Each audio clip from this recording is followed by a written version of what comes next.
وہ معاملہ اس حد تک وہاں ختم ہو گیا تھا. لیکن آئی گیس جو حالیہ ہم دیکھ رہے ہیں کہ کچھ ڈیمانڈس آ رہی ہیں کچھ حلقوں کی طرف سے اور کچھ پوسٹرز وغیرہ پھر سے لگنا شروع ہو گئے, تو اس سے یہ ایشو الائیو تو ضرور ہو گیا تھا. لیکن جیسے میں نے کہا کہ پولیٹیکل پارٹیز کو اس کو فردر جو ہے وہ معاملے میں انڈلج نہیں کرنا چاہیے. جو بھی فیصلہ ہے وہ وزیر اعظم صاحب کو کر لینا چاہیے. ٹھیک ہے, تو اس کا مطلب ہے یہ بیان کلی طور پر غلط نہیں ہے, بیان کا یہ حصہ بالکل آرمی یہ زرداری صاحب نے نہیں دیا, انہوں نے اس کی تردید بھی, ایٹ لیسٹ پارٹی نے اس کی تردید, اور آپ اس کی باضابطہ تردید بھی اس وقت کر رہے ہیں. تو اس پہ پھر سوال یہ اٹھے گا کہ یہ اس کو ایک بلیٹڈ ڈینائل سمجھا جائے, اس بیان کو آئے لگ بھگ 24 گھنٹے ہو چکے ہیں. نہیں, میرا خیال ہے کہ 24 گھنٹے تو اس لیے ہو جاتے ہیں کہ ان کے باہر ہونے سے جب تک کہ کوئی کلیئرٹی نہیں سامنے آتی کہ کس نے کیا کہا ہے اور کس کو کہا ہے, تب تک کہ یہ بات جو ہے اس میں اتنا ٹائم ضرور گزر جاتا ہے. لیکن ہر پڑھنے والے نے بھی یہ سوچا کہ اس کو جب تک کہ کوئی باضابطہ طور پہ کہیں سے کنفرمیشن نہیں آتی, اس کو ایٹ فیس ویلیو نہیں لینا چاہیے. اور یہی میرے ذہن میں سوال یہ کہ کل میں نے مختلف شوز کا حوالہ دیا, پیپلز پارٹی کے مختلف رہنما مختلف شوز میں بیٹھے ہیں, اس بیان کی مختلف توجیحات انہوں نے دی ہیں. سو پیپلز پارٹی کی قیادت کو زرداری صاحب سے رابطے میں کوئی کلیریفیکیشن سیکھ کرنے میں بھی دقت رہتی ہے, کیونکہ بڑا اہم بیان تھا, اس پر بڑا کلیئر جواب آنا چاہیے تھا پیپلز پارٹی کی قیادت. بالکل نہیں, اب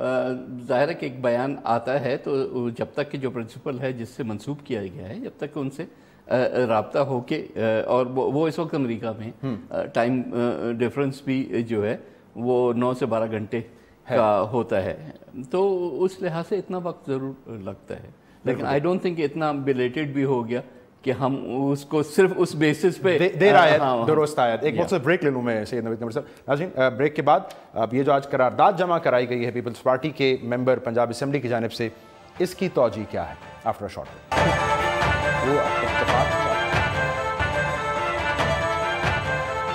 ویلکم بیک. ناظرین, پیپلز پارٹی کے سینئر رہنما سید نوید قمر صاحب ہمارے ساتھ اسٹوڈیوز میں موجود ہیں. انہوں نے پیپلز پارٹی کی جانب سے باضابطہ تردید کی ہے آصف علی زرداری صاحب کے بیان کے کم از کم اس حصے کی جس میں انہوں نے آرمی چیف کی مدت ملازمت کے حوالے سے تبصرہ فرمایا تھا. کہہ رہے ہیں یہ بیان آصف علی زرداری صاحب کا نہیں ہے. نوید قمر صاحب, معروضی حالات اور عوامی خواہشات کو مد نظر رکھتے ہوئے یہ ایوان یعنی پنجاب اسمبلی وفاقی حکومت پر بھرپور زور دیتا ہے وہ قومی مفاد اور ملکی سلامتی کی خاطر جنرل راحیل شریف کی سروس میں توسیع کرے. پاکستان پیپلز پارٹی, خرم جہانگیر وٹو آپ کے ممبر پنجاب اسمبلی, یہ کنفیوژن ہے, یہ کوئی دبی ہوئی خواہش ہے, یہ کیا ہے؟ آئی ڈونٹ نو کہ وہ کہاں سے انسپریشن خرم نے لی ہے اس کان کی. ہو سکتا ہے کہ یہ کیونکہ ایک سٹیٹمنٹ آئی ہے تو وہاں سے یہ کنفیوژن چلا ہو, اور اب کیونکہ اس میں کلیئرٹی آ گئی ہے تو میرا خیال ہے کہ اس قسم کی ریزولوشن. لیکن آپ کو لگتا ہے کہ ان کو اگر انسپریشن لینی تھی تو سب سے پہلے اپنے والد محترم سے سیکھ کر سکتے تھے اس حوالے سے رائے کہ ایسا کچھ کرنا مناسب ہوگا یا نہیں؟ یہ تو ظاہر ہے ان سے بات کرنے کے بعد ہی پتہ چلے گا کہ انہوں نے کس سے بات کی یا کس سے نہیں کی. لیکن میرا خیال ہے کہ اب یہ چیز ختم ہو جائے گی. مسلم لیگ نون کے رہنما ہیں اور پنجاب کے وزیر قانون پنجاب ہیں رانا ثناء اللہ صاحب ہمارے ساتھ. رانا صاحب, بہت شکریہ وقت نکال رہے ہیں. آپ نے آج فرمایا تھا خرم جہانگیر وٹو صاحب کی اس قرارداد پر بات کرتے ہوئے کہ یہ غیر آئینی ہے, غیر قانونی ہے اس قسم کے موضوع پر بات کرنا. اب پیپلز پارٹی کی جانب سے باضابطہ تردید کی جا رہی ہے کہ زرداری صاحب کا گزشتہ روز کا بیان حقیقت نہیں ہے. سو اب آپ کیا کہیں گے؟ آپ کو یہی امید تھی پیپلز پارٹی سے کہ زرداری صاحب تو ایسا بیان دے ہی نہیں سکتے؟ نہیں, دیکھیں, یہ بیان جو زرداری صاحب سے منسوب کیا گیا ہے, یہ بیان میں سمجھتا ہوں کہ اگر یہ انہوں نے دیا ہے تو یہ ایک مناسب بیان ہے اور ایک سابق صدر کا بیان ایسا ہی ہونا چاہیے. اگر نامناسب کی بات ہے تو وہ جو بیان انہوں نے دیا تھا کہ اینٹ سے اینٹ بجا دیں گے,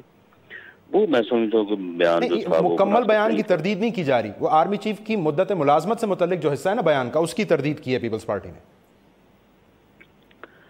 دیکھیں, جہاں تک آرمی چیف کی مدت ملازمت کا معاملہ ہے, یہ ایک کانسٹیٹیوشنل میٹر ہے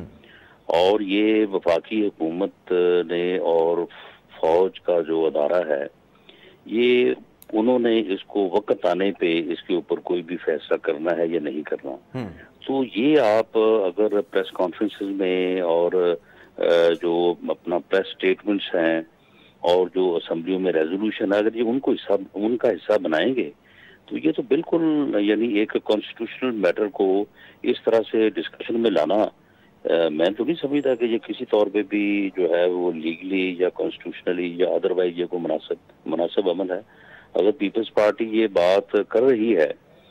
ہاں ٹھیک ہے، چیف آف آرمی اسٹاف نے ایک بیان دیا، اس کے اوپر رد عمل کی حد تک کسی نے کہا اچھا ہے، کسی نے کہا نہیں اچھا، وہ تو اپنی جگہ پہ ہے، لیکن اس کے بعد اس کو موضوع بحث بنانا، اس کے اوپر ڈبیٹس کا اہتمام کرنا، یہ تو میں سمجھتا ہوں کہ کسی طور پہ بھی رانا صاحب میں قطع کلامی، اگر افیکٹ ہوتی ہے. دہشت گردی ایک قومی مسئلہ ہے اور اس میں کردار ہے فوج کا، فوج کی قیادت کا، تو اس حوالے سے بحث یا بات تو ہو سکتی ہے نا اسمبلی میں. یہ غیر آئینی اور غیر قانونی کیوں ہے پھر؟ دیکھیں، فوج کے کردار پہ بحث تو ہو سکتی ہے اور سارے لوگ اس کے اوپر بات کرتے بھی ہیں اور سارے لوگ اس بات کے اوپر متفق ہیں کہ فوج کا کردار جو ہے دہشت گردی کے خلاف جو ہے وہ بہت بہتر ہے. لیکن یہ چیف آف آرمی اسٹاف خط کر رہا ہے، چیف آف آرمی اسٹاف کی ایکسٹینشن ہاں یا نہ، یہ تو یعنی افواج کا، مسلح افواج کا ایک انٹرنل معاملہ ہے. اگر فوج کے انٹرنل معاملات کو کہ جی فلاں صاحب کو کہاں پہ جو ہے وہ تعینات کیا جا رہا ہے، فلاں صاحب کو کہاں پہ ٹرانسفر کیا، اگر یہ چیزیں جو ہیں جس طرح سے باقی یعنی جو سول ادارے ہیں وہ ڈسکشن ہوتی رہتی ہے، اچھا برا ظاہر خیال ہوتا رہتا ہے اخبارات میں، اگر یہ فوج کے متعلق ہونا شروع ہو گیا تو یہ میں نہیں سمجھتا کہ اس کا کوئی بہتر امپیکٹ ہوگا، بلکہ یہ چیز جو ہے یہ تو بہت زیادہ نقصان دہ ہوگی. اور اس سے فوج کی کارکردگی، فوج کا جو اوور آل اس کا جو کمانڈ سٹرکچر ہے، میں سمجھتا ہوں یہ تو اس کو مذاق بنانے والی بات ہے. اس کی تو کسی طور پہ بالکل ٹھیک ہے، لیگلی جو ہے وہ اجازت نہیں کی جا سکتی. رانا ثنا صاحب بہت شکریہ آپ کا. عمر صاحب آپ نے گفتگو بھی سنی ان کی بات. اچھا فرما رہے تھے کہ بہرحال اس پر زیادہ بات نہیں ہونی چاہیے، اس پر تو آرمی چیف نے فرما دیا ہے. وہ دہرا رہے تھے کہ غیر آئینی اور غیر قانونی ہوگا اس پر بات کرنا. بنیادی سوال کہ یہ قرارداد ایک ممبر پنجاب اسمبلی اگر جمع کراتا ہے، پارٹی کے کسی فورم پر بات کرنے سے پہلے کیوں وہ ایسا کرے گا، ایسا کر سکتا ہے؟ نہیں، ایک ایسی چیز جس پر پارٹی پالیسی بڑی کلیئر ہے آپ کی. میرا خیال ہے کہ تھوڑا سا اجلت میں یہ قرارداد جمع کرائی گئی. عمومی طور پہ جب بھی ہم نیشنل اسمبلی میں، اور اتنے سالوں سے یہ سلسلہ چلتا آ رہا ہے، جب بھی کوئی پالیسی اسٹیٹمنٹ کے طور پہ کوئی ریزولوشن دیتے ہیں تو اس میں کنسلٹیٹو ایک پروسیس ہوتا ہے اور اس کے بعد ہی اس قسم کی، اور یہ بھی اچھی خاصی جو ہے وہ ہاٹ وہ موضوع بھی ایسا موضوع تھا، تو اس پہ کنسلٹیشن اس سے زیادہ ہونی چاہیے تھی جو کہ سو اس قرارداد کو فی الوقت صرف نظر کیا جائے. اس سے میرا خیال ہے کہ اب جو تردید آ گئی ہے اس کے بعد یہ قرارداد بھی کم از کم پارٹی کے حوالے سے وہ حیثیت ابھی یہ تردید تو آ گئی، لیکن پھر یہ سوال کرنا پڑے گا کہ زرداری صاحب کے جس بیان کا حوالہ میں نے دیا، جس کے بعد ہم نے انہیں ملک سے باہر جاتے دیکھا، اس کے بعد بھی ایک سرٹن لیول آف تردید آئی تھی کہ جی یہ بیان اس کانٹیکسٹ میں نہیں تھا. سو یہ تردید اسی نوعیت کی تو نہیں ہے کہ جی؟ نہیں، بالکل نہیں. ظاہر ہے کہ اس وقت جو کانٹیکسٹ تھا وہ ایک ٹیلی وائز اسپیچ کے حوالے سے تھا. یہ تو بیان نہ کسی نے دیکھا نہ سنا، تو اس لحاظ سے اس کو ایکویٹ نہیں کیا جا سکتا. ٹھیک ہے، اب چونکہ ہمیں بہرحال دیکھنا ہے کہ اس بیان کا کس قدر حصہ زرداری صاحب کا ہے. ان کا یہ فرمانا کہ احتساب یا قومی معاملات میں فوج کا کردار تلاش کرنا مناسب نہیں ہے، تو یہ تو میرا خیال ہے یہ تو ہے نا، یہ تو پالیسی ہے. یہی ہم کہتے ہیں کہ ہر ایک کا اپنا اپنا رول ہے. یہ جو انگلی ہے اعتراض کی کس جانب ہے زرداری صاحب کی؟ کون یہ کردار تلاش کر رہا ہے؟ اگر کوئی یہاں بہت کیریکٹرز ہوتے ہیں انفارچونیٹلی جو کہ ہر قسم کی چیز اپنی خواہشوں کے مطابق ایکسپیکٹیشنز رکھتے ہیں، اور میرا خیال ہے کہ جو رول آرمی نے یا آرمی چیف نے، آپ کو یاد ہوگا اگر جب یہ یہاں دھرنا بھی ہو رہا تھا اس وقت بھی جہاں ایک کنفیوژن ایک طرف تھا، تو آرمی چیف کا پوزیشن جو تھی وہ کلیئرلی ڈیموکریٹک سائڈ پہ تھی. تو میرا خیال ہے کہ ایک پروفیشنل سولجر کو یہی کرنا چاہیے تھا، اور ان کو ہم سوچیں کہ وہ کہیں اور بھی کسی کی خواہش کے مطابق چلیں گے یہ درست نہیں ہوگا. ان بیانات کا جو ریلیونس ہے وہ رینجرز، نیب یا ایف آئی اے کے ریڈار پر پیپلز پارٹی کا ہونا اس سے ملا کے ہرگز نہیں دیکھا جانا چاہیے. یہ تو کنفیوژن ہوگا، لیکن یہ ایک پولیٹیکل فرنٹ ضرور ایک چیز ہے جس پہ ہمیں نہ صرف آج بلکہ کل بھی یقین رکھنا چاہیے. بہت شکریہ. سید نوید قمر صاحب پیپلز پارٹی کے سینئر رہنما ہمارے ساتھ موجود تھے. بڑی فصاحت کے ساتھ انہوں نے بیان فرمایا کہ آصف علی زرداری صاحب کے بیان کا وہ حصہ جس میں وہ جنرل راحیل شریف کی ریٹائرمنٹ کے حوالے سے یہ کہہ رہے ہیں کہ اعلان قبل از وقت ہے، یہ زرداری صاحب کا بیان ہرگز نہیں ہے. ایک مختصر بریک لیں گے ناظرین. افغان حکومت اور طالبان کے درمیان براہ راست مذاکرات کا میزبان پاکستان بننے جا رہا ہے، اس پر کچھ بات ہوگی اس مختصر بریک کے بعد.